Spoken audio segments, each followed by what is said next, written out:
пневмония, бронхиалды астма, бронхит барлық тыныс жолдарын емдейтін әдісті бүгін айтамын. Видеоны соңына дейін қараңыз. Сәлем, құрметті алтын достарым. Бүгінгі видео бұл комментариядан алынған өтініш бойынша шығарылған видео.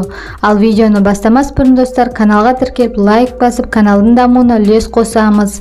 Рахмет. Ол үшін достар, жана сауған сүт қажет. Немесе болмаса табиғи сиырдың сүті қажет. 1 стакан табиғи сүт. Сосын 4 бас чеснок аласыз. Кәдімгі чеснок 4 бас тазартылған болу керек. Сосын 1 стакан су аласыз. Ол не үшін керек екенін қазір айтамын. Бірінші сүтті басқа ыдысқа құйып аламыз. Содан кейін газге қоямыз, қайнатамыз. Бірінші қатты қайнатып аламыз, содан кейін астын баяулатамыз. Қайнап келе жатқан чеснокқа, кешіріңіздер, қайнап келе жатқан сүтке чеснокты саламыз. Сосын үстіне 1 стакан су құямыз. Суды сүт тасып кетпес үшін құямыз. Бәрін араластырмай қайнатасыздар.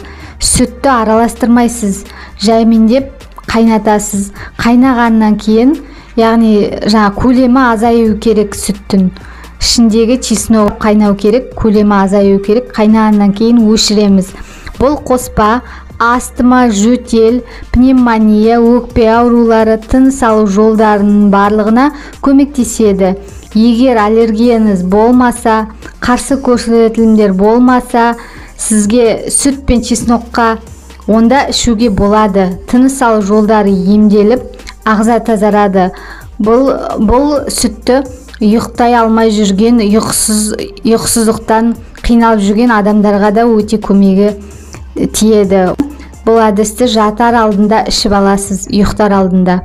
Ұйықтар алдында ішіп аласыз, ұйқысыздықтан арылуға болады, және де тыныс алу жолдарын емдеуге болады, ағзаны тазартуға болады, және де басқа туберкулез ауруларын емдеуге болады. Бұл қоспаны ыстық күйінде ішу керек, жатар алдында, ұйықтар алдында. Осымен видеомыз аяқталып қалды. Қарағандарыңызға көп рахмет. Денсаулықтарыңыз мықты болсын, ауырмаңыздар, аман болыңыздар. Келесі видеода кездескенше денсаулық үшін каналымен әрқашан бірге болайық достар. Сау болыңыздар.